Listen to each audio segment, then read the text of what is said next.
नमस्कार। हिंदी सेतु YouTube channel पर आपका स्वागत है। पिछली वीडियो में हमने पढ़े थे अव्ययी भाव समास के बारे में हमने जाना था और आज हम पढ़ेंगे तत्पुरुष समास। हमने जो समास है उसका चैप्टर शुरू किया था तो बताया था कि पद की प्रधानता के आधार पर हमने 4 प्रकार बताए थे समास के। पहला पद प्रधान होता है वहाँ पर अव्ययी भाव समास, जहाँ दूसरा पद प्रधान होता है वहाँ तत्पुरुष समास। और तत्पुरुष के ही हमने 2 भेद भी बताए थे आपको साथ साथ कि जो द्विगु समास है और कर्मधारय समास है वो भी तत्पुरुष के ही भेद हैं, क्योंकि उसमें भी दूसरा पद प्रधान होता है। ठीक है। और द्वंद्व समास में दोनों पद प्रधान थे और बहुव्रीहि समास में कोई भी पद प्रधान न होकर कोई तीसरा ही पद प्रधान होता है। ठीक है, उसके लिए रूढ़ हो जाता है। तो आज हम फिर पढ़ते हैं तत्पुरुष समास, जिसके अंदर कौन सा पद प्रधान है? दूसरा पद प्रधान है। पिछली वीडियो में इसका उदाहरण दिया था, अभी मैं एक बार थोड़ा सा आपको बता देती हूँ कैसे है। जैसे जलधारा शब्द है, जलधारा। ठीक है, अब देखिए यहाँ पर हम कहेंगे जलधारा बह रही है। ठीक है, हम वाक्य में प्रयोग करेंगे तो ये जो हमारा धारा है उसके अनुसार हमारी क्रिया आएगी, क्योंकि धारा जो है वो स्त्रीलिंग है और जल जो है वो पुल्लिंग शब्द है। ठीक है, तो जब हमने वाक्य में उसको प्रयोग किया तो धारा जो है वो स्त्रीलिंग है तो बह रही है आ गया। ठीक है, जबकि जल तो पुल्लिंग था, इसलिए हमें पता चलता है कि तत्पुरुष समास में दूसरा पद प्रधान है। ठीक है, ये इसके विशेषता भर देता है इसमें। ठीक है, जैसे रक्त धारा है, रक्त धारा है, रक्त की धारा, दुग्ध धारा है, दूध की धारा। ठीक है, और जैसे मुख कमल मुरझा गया, मुख कमल मुरझा गया, मुरझा गया। ठीक है, अब देखो ये जो मुरझा गया शब्द है, मुरझा गया किसके अनुसार आया है? मुख के अनुसार या कमल के अनुसार? कमल के अनुसार आया है, तो यहाँ पर आएगा ये दूसरा पद प्रधान है। ठीक है, तो अब हम इसका करके देखते हैं एक बार। अब आपको स्पष्ट हो गया होगा कि दूसरा पद प्रधान कैसे है। अब देखिए जो हमारा तत्पुरुष समास है उसमें कारक चिन्हों का लोप हो जाएगा। अब हम आपको पता है कारक के 8 चिन्ह होते हैं। ठीक है, विभक्ति आप उनको विभक्ति चिन्ह भी बोलते हैं। ठीक है, तो कारक के 8 होते हैं, लेकिन हमने कर्ता कारक को छोड़ दिया और अंतिम जो है वो संबोधन कारक को हमने छोड़ दिया है। क्यों छोड़ दिया है? क्योंकि उनकी विभक्ति लोप होने पर कोई भी समास नहीं बनता है, इसलिए हमने उनको छोड़ दिया है। अब ये जो 6 हमारे सामने हैं इनकी विभक्ति का लोप होने पर समासिक शब्द बनता है, हमारा समस्त पद बनता है। ठीक है, तो इनका ही प्रयोग करेंगे। जब हम विग्रह करेंगे तो ये कारक चिन्ह जो है वो स्पष्ट रूप से सामने आएंगे, और जब समासिक शब्द हमारे सामने आएगा तो इन चिन्हों का लोप हो जाएगा। ठीक है, तो अब हम करके देखते हैं। जैसे कारक चिन्ह है कर्म कारक, कर्म कारक का चिन्ह क्या है? को है। तो यहाँ पर मैंने कुछ उदाहरण लिखे हैं, इनके माध्यम से हम जानेंगे कि किस प्रकार से जब हम विग्रह करेंगे तो कारक की विभक्ति, कर्म कारक की विभक्ति को आती है। ठीक है, जैसे आपत्तिजनक शब्द है, आपत्ति को जन्म देने वाला, को जन्म देने वाला। ठीक है, अधिकार प्राप्त है तो इसका बनेगा अधिकार को प्राप्त, अधिकार को प्राप्त।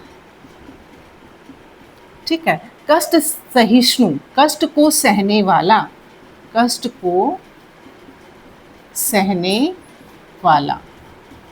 एक जो आपका समस्त पद होता है उसके अंदर 2 समास भी हो सकते हैं, तो वो किस पर समास कौन सा होगा ये आपको कैसे पता चलेगा? उसके विग्रह से आपको पता चलेगा। ठीक है, कार्योन्मुख, कार्य, कार्य की ओर उन्मुख, की ओर उन्मुख।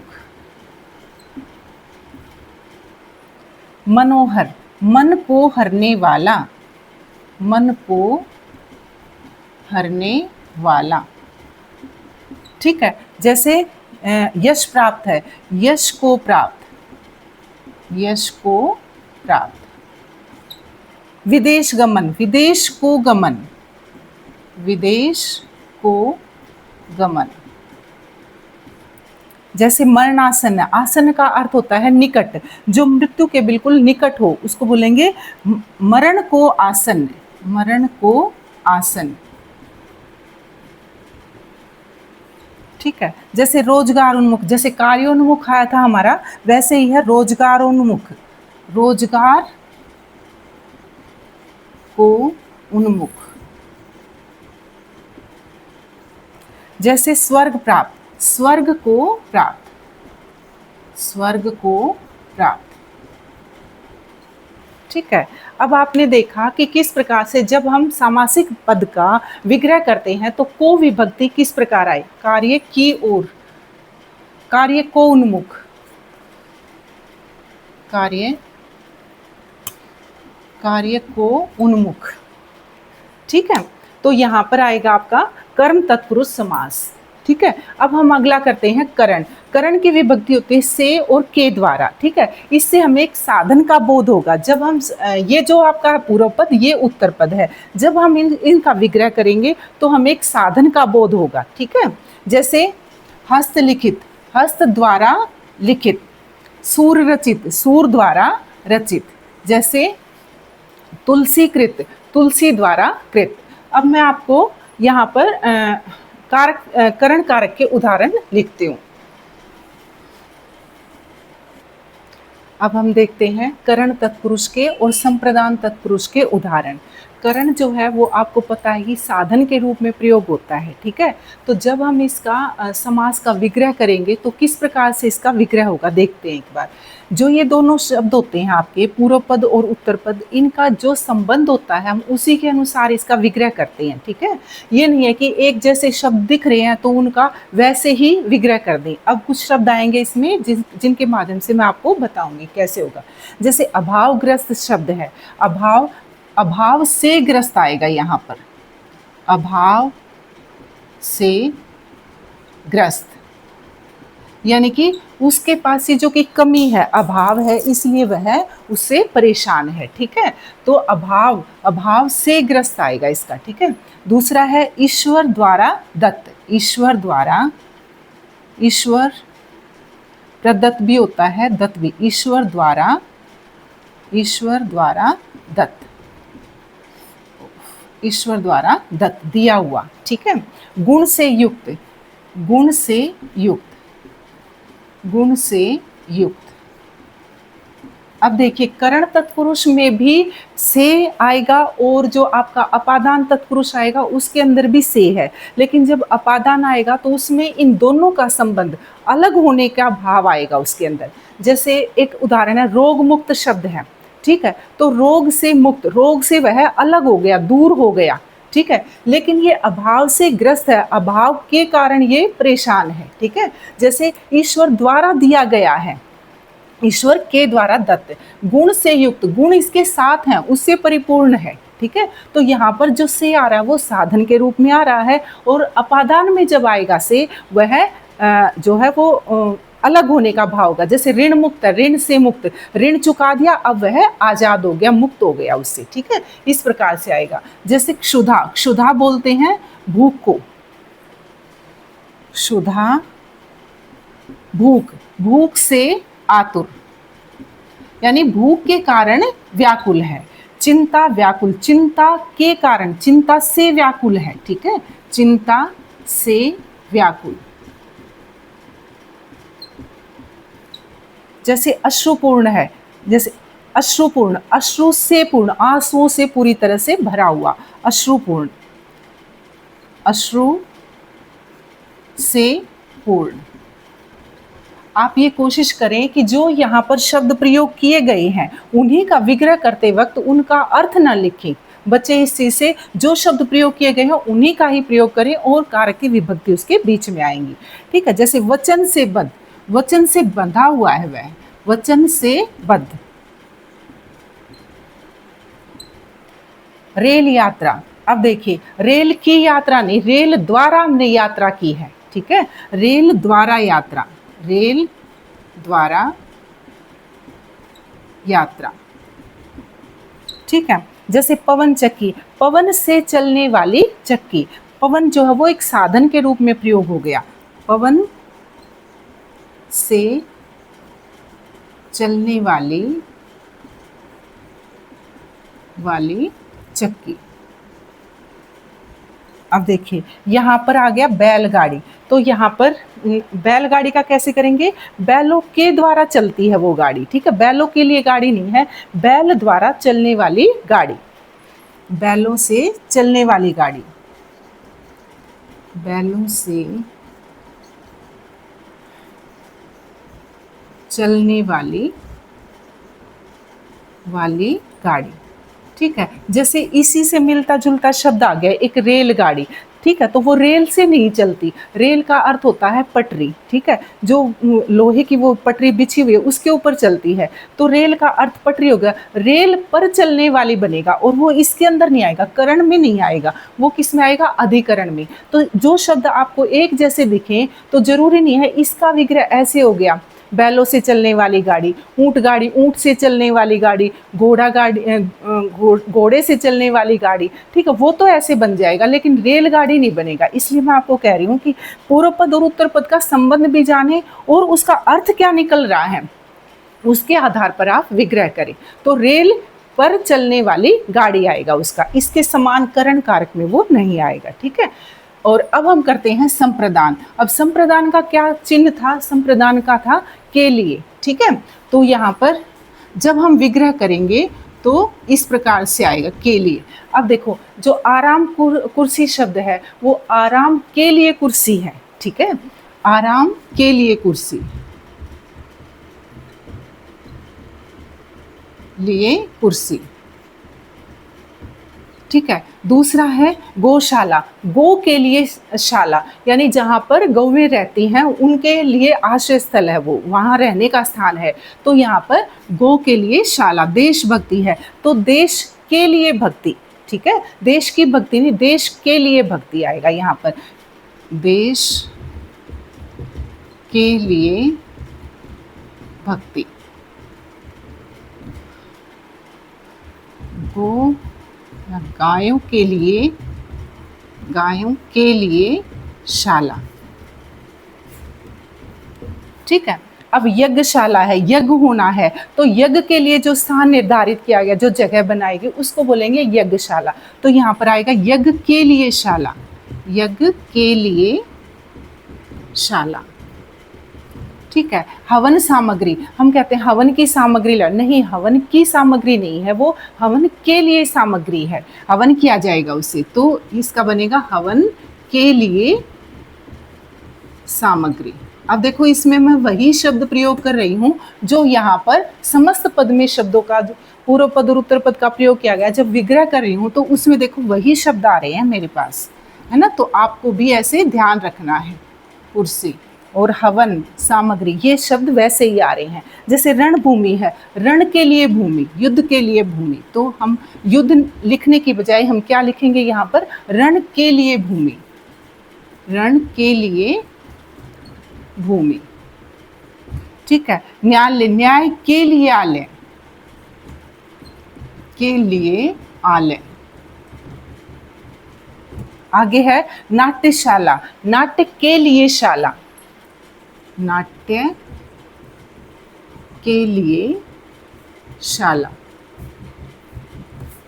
और सभा भवन, सभा के लिए, सभा होगी वहां पर इसलिए वह भवन है, सभा के लिए भवन। और रसोई घर है तो रसोई के लिए घर। अब देखिए रसोई के लिए, रसोई बोलते हैं व्यंजन को, जो हम पकवान बनाते हैं, व्यंजन बनते हैं, खाना बनता है, उसको रसोई बोला जाता है। तो खाना बनाने के लिए रसोई घर, रसोई के लिए घर बनेगा, रसोई के लिए घर, ठीक है। अब हम आगे करते हैं अपादान और फिर हम करते हैं अधिकरण।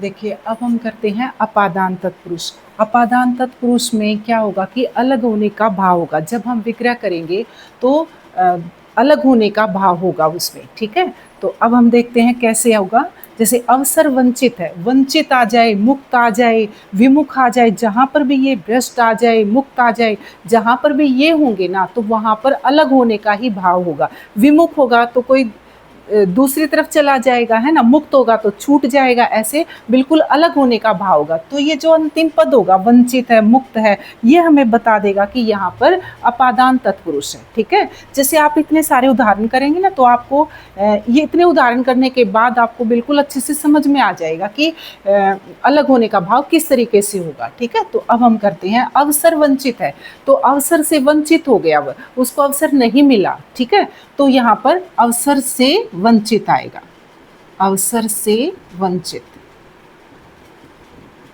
रहित हो गया अवसर से। ठीक है, ऋण मुक्त, ऋण से मुक्त हो गया, रोग मुक्त, रोग से मुक्त हो गया, तो ऋण से मुक्त हो गया तो वो छूट गया, ऋण उसका अलग हो गया, तो यहाँ पर अपादान तत्पुरुष आएगा। जहाँ पर भी मुक्त होगा अपादान तत्पुरुष आएगा, तो यहाँ पर बनेगा ऋण मुक्त, उस ऋण से मुक्त, ऋण से मुक्त, विभक्ति आ जाएगी कार की, ऋण से मुक्त। ठीक है, अब आगे है फिर मुक्त शब्द आ गया। देखो ये आपको संकेत करेंगे कि इस प्रकार के जो शब्द आप सभी में देख लीजिए एक बार, इस प्रकार के शब्द आपको अपने आप बता देंगे कि ये अलग हो रहे हैं। जैसे कार्य मुक्त है, कार्य से मुक्त हो गए, कार्य से मुक्त। कर्तव्य विमुख है, कर्तव्य से हट जाना। ठीक है, तो कर्तव्य से विमुख, कर्तव्य से विमुख, अपने कर्तव्य को न निभाना। ठीक है, और देश निकाला, देश से निकाला, देश से निकाल दिया तो वो देश से दूर चला गया, तो देश से निकाला, से निकाला। आगे है धर्म विमुख। अब विमुख शब्द देखो यहाँ पर भी है और यहाँ पर भी आ गया, धर्म से विमुख यानी धर्म से हट गया, धर्म से विमुख, से विमुख। आगे है बंधन मुक्त, ये मुक्त आ गया, देखिए बंधन से मुक्त, बंधन से मुक्त। अब देखिए इस से में और उस से में कितना अंतर है ना। उसमें साधन का बोध हो रहा था हमें कि जैसे हस्त द्वारा लिखित थी, सूर द्वारा रचित है, तुलसी द्वारा रचित है, लेकिन यहाँ पर दोनों में क्या है, अलग होने का भाव है दोनों में। ठीक है, तो उस से में और अपादान वाले से दोनों में बहुत बड़ा अंतर है। जैसे भाग्यहीन है, अब हीन शब्द आ गया, भाग्य से रहित है, हीन मतलब रहित, तो भाग्य से हीन हो गया, भाग्य से हीन, भाग्य है नहीं उसके पास। ठीक है, लक्ष्य भ्रष्ट, अब भ्रष्ट शब्द आ गया, ये भी आप इसे अलग होने का भाव देगा, तो लक्ष्य से भ्रष्ट, लक्ष्य से भ्रष्ट, हट गया लक्ष्य से, भ्रष्ट। और सेवानिवृत्त, सेवा से निवृत्त हो गया, सेवा से निवृत्त यानी सेवा से मुक्त हो गया, निवृत्त मतलब मुक्त, निवृत्त।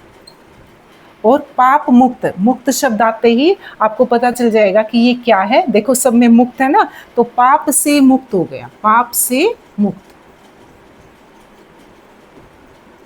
अब देखिए अब हम करते हैं संबंध तत्पुरुष। संबंध तत्पुरुष में इन दोनों शब्दों के बीच में संबंध मिलेगा। ठीक है, तो अब हम इसका विग्रह और करते हैं। जैसे गंगा का जल, गंगा का जल, रक्त धारा, रक्त की धारा, गोदान, गो का दान, गो का दान, गो मतलब गाय, गाय का दान। ठीक है, कन्यादान, कन्या का दान, ऋषि कन्या, ऋषि की कन्या, ऋषि की कन्या। आत्मज्ञान, आत्म मतलब स्वयं, स्वयं का ज्ञान, आत्म, आपको आत्म शब्द ही यहाँ पर प्रयोग करना है। ठीक है, आप स्वयं ब्रैकेट में लिख सकते हैं, स्वयं का ज्ञान। आगे है देशभक्त, देश का भक्त, देश का भक्त। आगे है प्राणदान, प्राणों का दान, प्राणों का दान। सोमवार, सोम बोलते हैं चंद्रमा को। ठीक है, सोम का वार, सोम मतलब चंद्रमा, तो यहाँ पर हम लिख देंगे चंद्र और सोम का वार। आगे है राजसभा, राजा की सभा, राजा की सभा। विद्यार्थी, विद्या का अर्थी, अर्थी का अर्थ होता है इच्छुक, तो विद्या की इच्छा रखने वाला, तो क्या हो गया विद्या, विद्या का अर्थी, अर्थी मतलब इच्छुक, ठीक है। राजकुमार, राजा का कुमार, राजपुत्र राजा का पुत्र, राजमाता राजा की माता, राजा का कुमार, ठीक है। ठीक, अब हम अगला एक अधिकरण और रहता है आपका, वो भी करते हैं और उसके बाद हम अगले समास करेंगे। तो मैंने बहुत सारे उदाहरण आपको दिए हैं ताकि आपको स्पष्ट हो जाए, एक एक जो इसका भेद है वो आपको स्पष्ट हो जाए। आप इसका एक स्क्रीनशॉट भी ले सकते हैं और अपने नोटबुक में आप नोट भी बना सकते हैं, नोट्स भी बना सकते हैं, ठीक है। अब हम इसमें करते हैं अधिकरण तत्पुरुष, और जिसका चिन्ह क्या था, में पर, ठीक है। जब हम इसका विग्रह करेंगे, समास विग्रह करेंगे, तो में या पर विभक्ति आएगी, इसके चिन्ह आएंगे, ठीक है। तो अब हम इनको देखते हैं कैसे आएंगे। इसमें देखिए कला निपुण है, तो कला में निपुण, कला में कुशल है कोई व्यक्ति, तो हम उसको बोलेंगे कला में निपुण, ठीक है। तो कला में निपुण बनेगा इसका, निपुण, ठीक है। गंगा स्नान, गंगा का स्नान नहीं, गंगा में स्नान, गंगा में स्नान। गृह में प्रवेश, गृह में प्रवेश, ठीक है। जलचर, जल में विचरण करने वाला, उसको बोलेंगे जलचर, जल में विचरण करने वाला, विचरण करने वाला, ठीक है। एक समास में एक जो समस्त पद है उसमें दो समास भी हो सकते हैं। जिस प्रकार से आप विग्रह करेंगे उसी अनुसार आपको समास का नाम भी देना पड़ेगा। जैसे आत्मविश्वास है, वहां पर आया था आत्मज्ञान, आत्म यानी स्वयं का ज्ञान था, ठीक है। लेकिन यहाँ पर है आत्मविश्वास, आत्म यानी स्वयं पर विश्वास बनेगा इसका। आत्मनिर्भर, स्वयं पर निर्भर, आत्म पर निर्भर, ठीक है।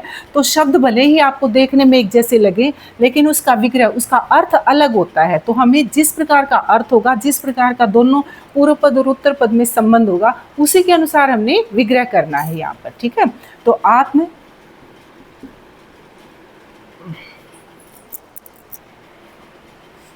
आत्म अर्थात स्वयं, स्वयं पर विश्वास आएगा यहाँ पर, स्वयं पर विश्वास। कर्मरत, कर्म में रत, कर्म में रत, रत लगा हुआ। जैसे तल्लीन शब्द है, तल्लीन शब्द तद प्लस लीन से बना है, तद प्लस लीन से बना है, ठीक है। द के सामने अगर ल आ गया, मैंने संधि में भी बताया था, तो द जो है वो ल में परिवर्तित, तल्लीन बन गया। तद मतलब उसी में लीन, लगा हुआ, ठीक है। तो तल्लीन शब्द भी उसी में लीन, इसके अंदर ही आएगा अधिकरण तत्पुरुष में। कार्य कुशल है, कार्य में कुशल, कार्य में कुशल। आगे है जलमग्न, जल में मग्न, जल में मग्न। मृत्युंजय, मृत्यु पर जय, देखो पर आ गया ना, यहाँ पर भी आया था आत्म पर विश्वास, ठीक है। में और पर दोनों इसके चिन्ह बनते हैं, ठीक है। तो मृत्यु पर जय, मृत्यु पर जय, विजय जो प्राप्त कर लेता है, ठीक है, मृत्युंजय।